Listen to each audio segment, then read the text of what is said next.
Assalamualaikum warahmatullahi wabarakatuh. Perkenalkan, kami kelompok 5 dari 17A Manajemen. Kelompok kami beranggotakan adalah 8 orang.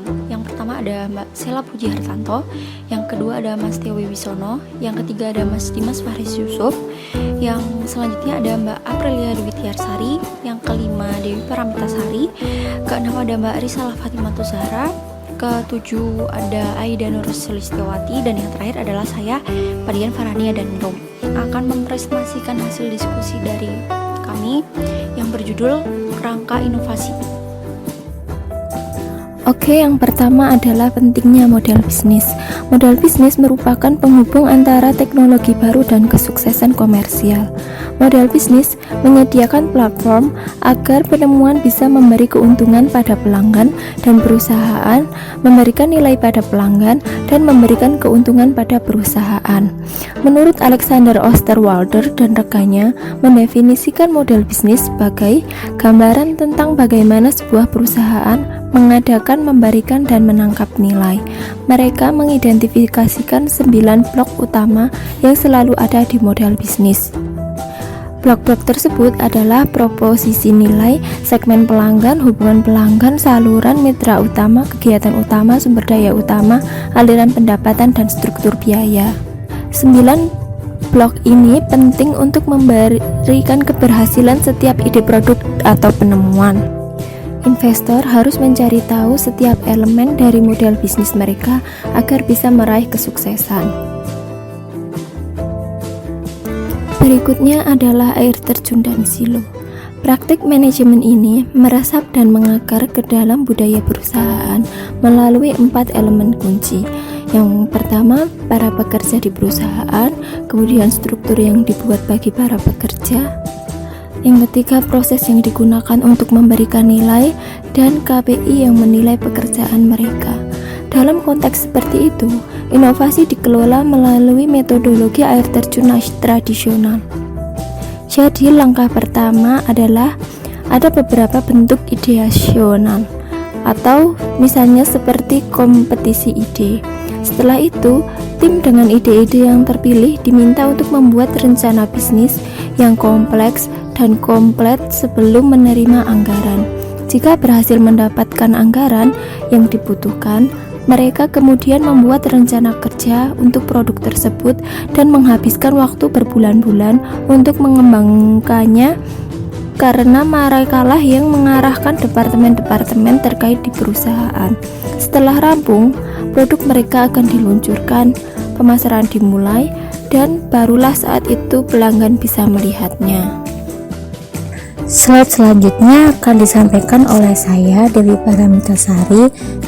Dalam slide ini, perencanaan bisnis atau beraksi adalah pilihan yang kurang tepat dalam inovasi.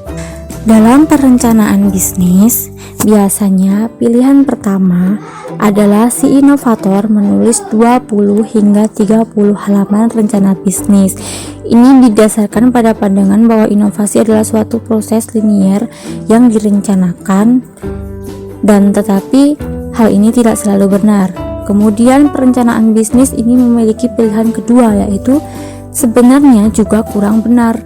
Hanya saja sampai saat ini manajemen menggunakan alat yang salah untuk mengumpulkan data dalam pengambilan keputusannya, yaitu dengan melakukan rencana-rencana bisnis. Sebagai contoh, munculnya Lem Startup menghadirkan seberangkat metode yang bisa digunakan untuk menyatukan proses inovasi ke dalam manajemen perusahaan. Visi dan perencanaan menjadi bagian dari proses inovasi perusahaan pada Lem Startup tersebut. Jadi kami memahami visi inovator sebagai seperangkat asumsi yang akan diuji. Visi ini lantas kita ujikan kepada pelanggan dalam sebuah eksperimen. Dan selama kita mengulangi proses ini hingga mencapai kesuksesan, tugas manajemen adalah mengawasi seberapa baik upaya kita dalam menyatukan visi si inovator dengan model bisnis yang menguntungkan. Jadi, sebuah inovasi itu dibutuhkan sebuah inovator yang memiliki visi dari ide-ide yang membangun perusahaan dalam sebuah proses manajemen inovasi yang jelas, karena visi dan manajemen bukanlah dua hal yang saling terpisah. Karena prinsip utama dalam manajemen inovasi adalah hanya mengembangkan model bisnis yang memang sudah teruji. Jadi untuk ide-ide baru, tugas manajemen adalah berinvestasi pada pengujian model bisnisnya saja. Oke, yang selanjutnya, perjalanan inovasi. Fokus langkah ini adalah membantu para investor di X menguji ide-ide mereka di pasar dan menemukan model bisnis yang sukses, yaitu keuntungan yang berkelanjutan dan model pendapatan. Ada langkah-langkah di antara ideasional dan keuntungan berkelanjutan yang harus dikelola. Langkah-langkah penghubung ini sebagian besar berfokus pada mencari model bisnis yang hebat dan mengembangkannya. Cara lain untuk mengonsepkan 3 horizon H1, H2, dan H3 adalah dengan menganggapnya sebagai tahap pada sebuah perusahaan inovasi. Produk H1 adalah produk utama yang saat ini menghasilkan pendapatan dan keuntungan. Produk H3 adalah proyek mainshoot yang masih dalam modal lead bank. H2 kadang-kadang dapat memiliki produk perbaikan untuk model bisnis H1. Poin penting untuk inovasi adalah sebagian besar H2 merupakan tahap perantara bagi produk-produk yang telah berhasil lolos dari H3 dan sekarang dilihat sebagai produk yang potensial. Tanpa proses manajemen yang tepat untuk memperhitungkannya, produk-produk yang berpotensi besar bisa saja gagal.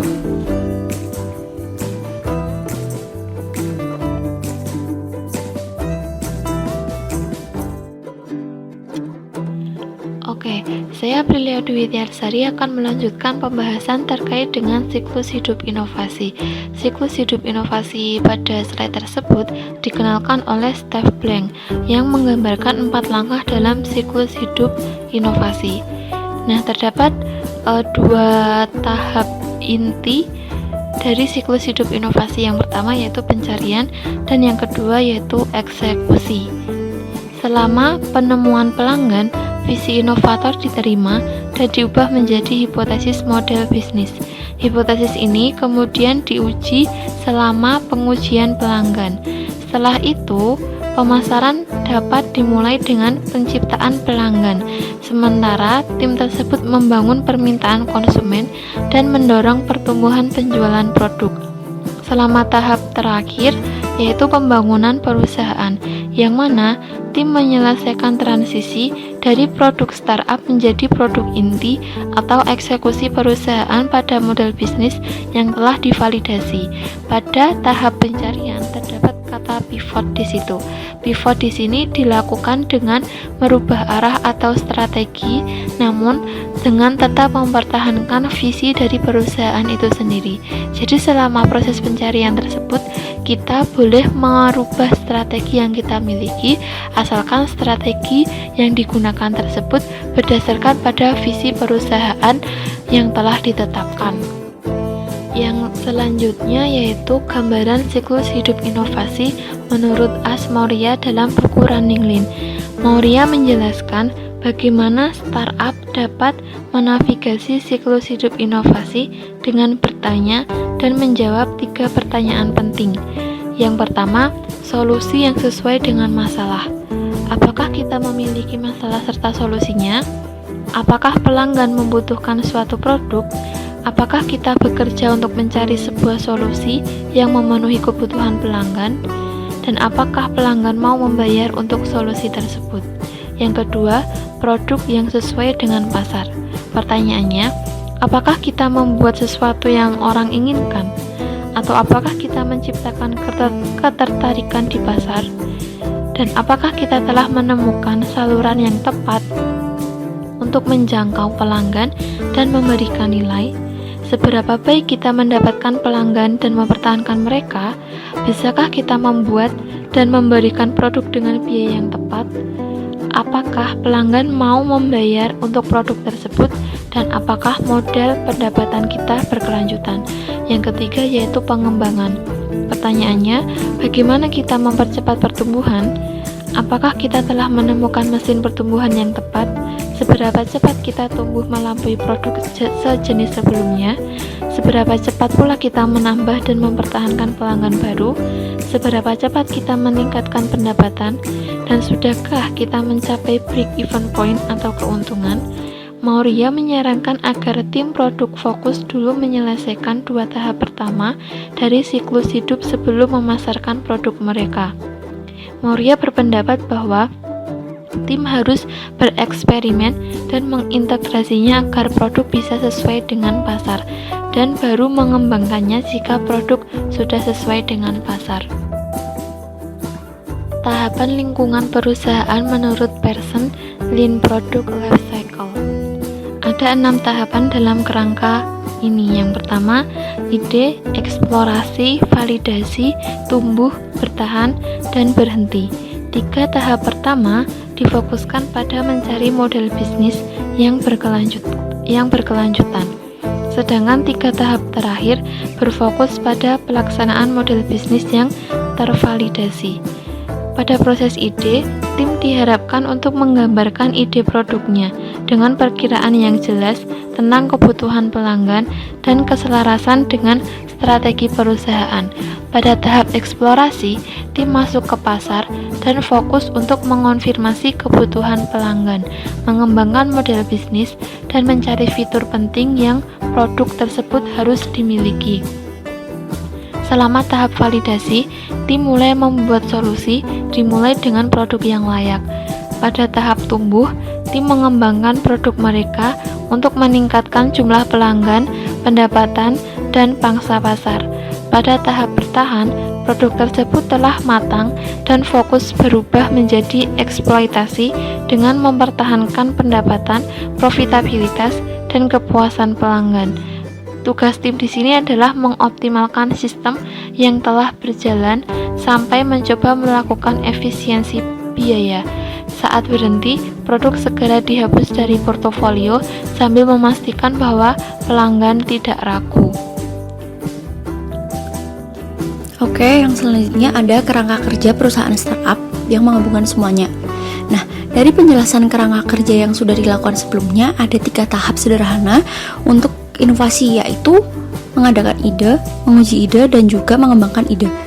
Nah, dalam praktiknya, inovasi merupakan proses non-linear dan dapat dimulai pada setiap titik dalam kerangka kerja, dan di situ kita juga bisa membolak-balik tiap tahap inovasi, seperti ketika kita mengulang jalan menuju kesuksesan. Nah, semua ini itu bertujuan untuk memastikan bahwa yang kita uji itu memang pernyataan mengenai penciptaan melalui pelanggan dan mengembangkan model bisnis berkelanjutan yang menguntungkan, seperti itu. Lalu yang selanjutnya yaitu mengadakan ide. Nah, kerangka kerja ini sering dimulai dengan asumsi bahwa ide sudah ada dan yang perlu dilakukan adalah mengujinya. Pada kreativitas dan ideasional merupakan dasar untuk kesuksesan proses inovasi. Jadi, untuk menghasilkan ide-ide besar, perusahaan perlu meruntuhkan sila departemen spesialis dan membuat tim fungsional, yaitu penggabungan dari berbagai disiplin ilmu. Itu menyediakan konteks di mana kreativitas itu dapat tumbuh dengan baik, seperti itu. Slide selanjutnya, menguji ide. Menguji ide adalah mengupayakan sebuah ide. Hal yang pertama dilakukan adalah menguji ide. Pertama, kita buktikan apakah pelanggan memiliki kebutuhan atau masalah seperti yang kita duga, atau eksplorasi masalah. Kedua, kita perlu menguji bahwa solusi yang kita tawarkan sesuai dengan kebutuhan pelanggan, sehingga mereka bersedia untuk membayar atau validasi solusi. Di dalam menguji ide ini, ada juga menguji kebutuhan pelanggan, dan solusi yang diajukan adalah bagian penting dari inovasi yang ternyata cenderung diabaikan di banyak perusahaan. Setelah adanya pengujian kebutuhan pelanggan dan solusi yang diajukan, kita kemudian dapat mengalihkan perhatian untuk menguji bagian lainnya, yaitu model bisnis kita atau validasi model bisnis. Dan pada tahap terakhir, ini melibatkan pengujian jalur. Ada jalur promosi, jalur hubungan pelanggan, jalur mitra utama, jalur biaya, dan model pendapatan. Untuk slide selanjutnya yaitu memperbaharui ide. Salah satu hal yang harus dihindari perusahaan adalah merasa cepat puas. Mereka harus aktif dan mencari cara untuk merespon ide agar bisa tetap inovasi maupun berkembang sesuai dengan apa yang menjadi tujuan dan harapan dari perusahaan tersebut. Jadi di sini saya mengambil contoh dari sebuah perusahaan. Jadi contoh di sini ada seorang bawahan dan atasan. Mereka akan melakukan sebuah interaksi yang berupa serangkaian kegiatan yang dilakukan oleh bawahan dan atasan. Serangkaian kegiatan bawahan dan atasan ini berupa meeting atau rapat atau berdiskusi sehingga akan terjadi suatu topik dan dari sini akan timbul suatu pertanyaan atau sanggahan maupun saran kritik sehingga apa yang sudah menjadi ide sebelumnya bisa dikembangkan atau bisa diperbaharui jadi semakin lebih inovatif. Seperti itu. Baik, pada slide yang terakhir ini saya akan membahas tentang siklus adopsi.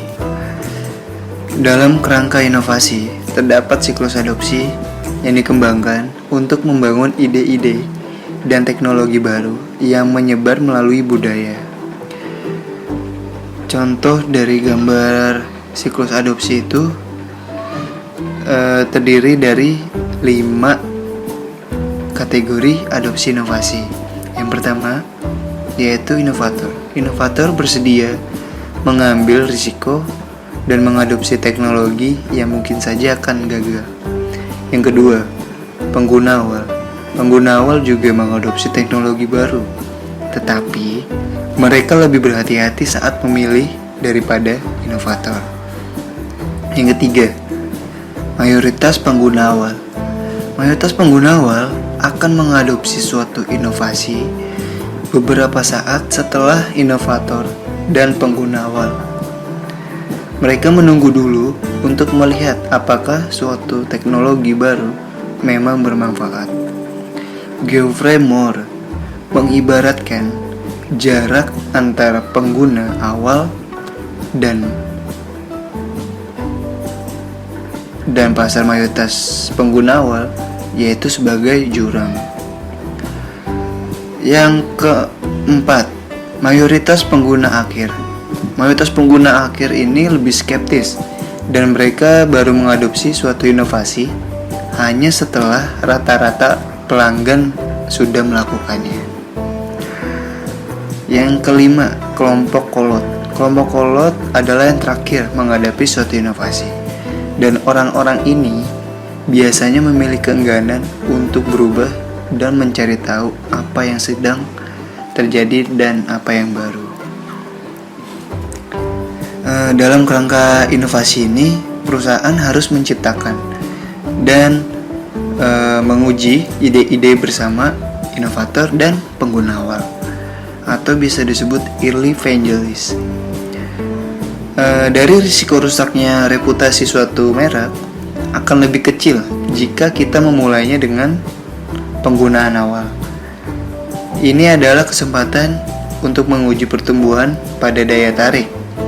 Pengembangan ide dinyatakan berhasil apabila mayoritas pengguna akhir mulai menggunakan produk.